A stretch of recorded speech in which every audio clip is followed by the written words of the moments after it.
He goes, how old are you? He goes, I'm 24. He goes, where were you 25 years ago? He goes, I was nowhere. He goes, no. He goes, you were somewhere. He goes, you can't be nowhere. He goes, nothing makes nothing. You were somewhere. He goes, I'll tell you where you were. He says to the guy,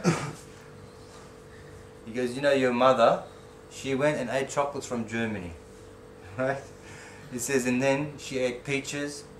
Your father ate some kufta and had baklava on top, drank 2 liters of milk, and then they got together and they had a little bit of fun, and then you became this person that was in the mother's womb. He goes, so before you used to be a plant, you used to be a cow, you used to be all these other things. So what happened was, somebody bring the chocolate from Germany, bring the cow from somewhere else, bring all these nutrients and that, put them together and made who you are today. Right? So whoever made you from all these different parts of the world and put you together, now that you are who you are, when you die, he's going to do the same thing again. He said, how hard can it be? You were nothing and he made you into something. Then you're going to become nothing again and he's going to put you back together. It's very simple. So it points to the necessary existence of the one behind the veil of the unseen. This is the important part. This is where, now when we say faith, we're not just talking about, oh, just close your eyes and just believe. No, but there is a faith where you have to believe something. You look at the evidence and you say, well, after all this evidence, there's nothing else to believe but this. How can such perfection, such order, such everything be existent? The other day I was watching a video, I was talking about evolution theory, and that would get into many things, but anyway, talking about evolution theory, and there was a Islamic professor, 2 Islamic professors, and there's other professors that were debating against the creation idea, no? And the guy was saying, he says, I'm actually embarrassed to be here today.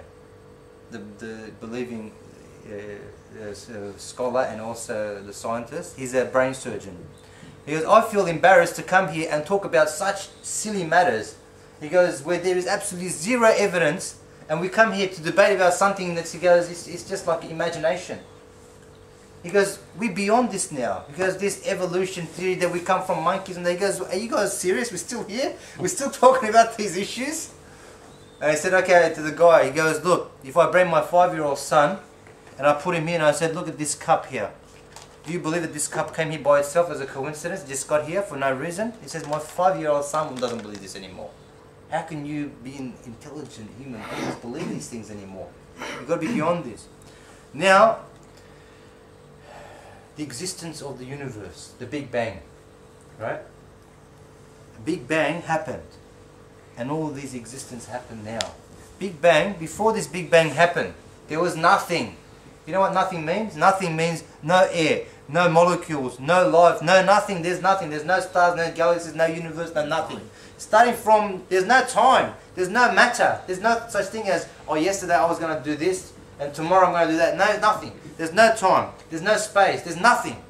Nothingness. You know what that means? We can't comprehend that. From this nothingness, just an explosion happens, and all this exists. Allah, but what's the probability of these perfections? Where, like we were saying, the sun blew up, and it came and stopped someplace, but it stopped perfectly where it's supposed to stop. The earth stopped exactly where it's supposed to stop. The moon perfectly, and they started going into a perfect orbit. And then life started to form, and then your lungs and your, like we were talking about before, all of these things started to form from what? From nothing. The guy was explaining, he says, the probability of things existing as simple as one protein molecule. One protein molecule, this is the mathematics of it, right? 10 to the power of 950 zeros. 950 zeros. That's more zeros than Burley Beach has got sand on the ground. You put all the sand on the ground, it still doesn't make, it still has more impossibilities than that. Now that's one protein molecule, and you're made up of 100 zillion protein molecules. So times that by 100 zillion, Allahu Akbar, it becomes stupid. It becomes absolutely stupid to believe anything other than creation. The creation is made. Creation, you're saying the word is creation. Creation means someone created it, put it into existence. This book came about by itself. Imagine if I said, okay, because they see, because the non-believers, right, they look that the material is there, that the tools are there, that it gets together and it forms itself. If I got mortar, I got water, cement, and I put steel together, and I put gyprock and carpet and electricity and that, all in one big pile here, and I made a big explosion. Do you think ever it could form itself into a big university like this? And this is simple stuff. University is just materials. They're not living materials, they're dead materials. You put them together and they just form them together. What's the possibility that these things are going to form together in such perfection? Imagine a living creature like us. If you walked into, it's one of my favorite examples. If you walked in and you saw you're going through a forest, right? No man's ever been there. There's no footprints anywhere, nothing. Only animals living there. You walk in the middle of the forest, you see a red Ferrari. And you say, you know what, this Ferrari got here all by itself, it's all polished and that. You walk in, start up, boom, the car starts, the air conditioning is on, leather seats, everything is perfect. And you go, you know this car, it got here all by itself. What intellect would actually believe such stupidity, honestly? That the Ferrari just got there by itself. If you can't believe a Ferrari got in the middle of a bush or a forest by itself, how can you believe a human being, such intricate detail, such complex human, made up of all the elements of the whole universe, bring together and called human being? We have elements in ourselves. You know, gold is inside of me now. Copper. I've got every element in the diagram of the elements. Every element is inside of me. Whoever made this universe made me, because whatever's out in the universe, he put inside me. If you analyze me, you will see everything in the universe.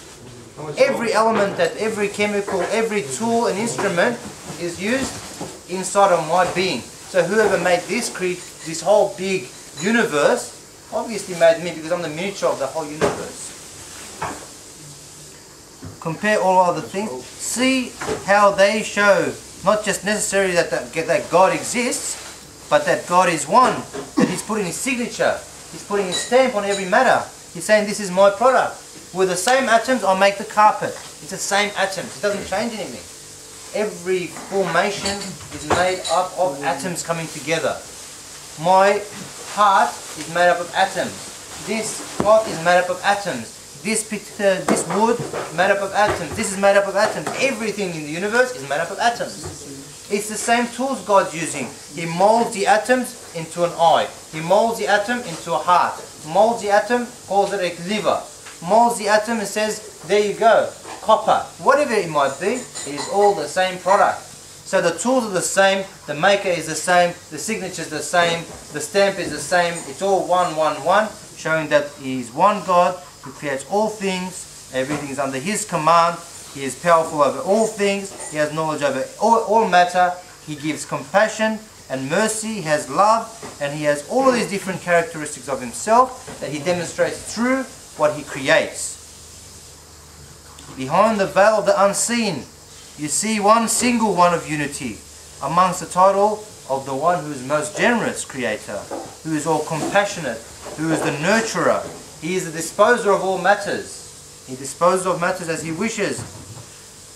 O ignorant unbeliever and dissolute heedless one.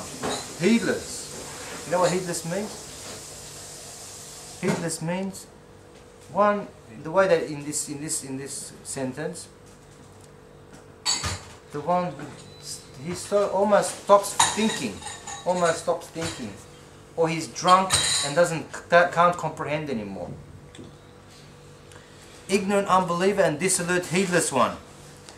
With what can you explain this wise, percipient, compassionate activity in the universe? You want to call it death nature? Death nature? Nature doesn't know you. It doesn't hear you. Can you imagine before mankind was created, nature was around, we know that, right? Nature was around before mankind. Now, nature doesn't have eyes, but nature creates eyes. Nature is blind. How can something blind create eyes?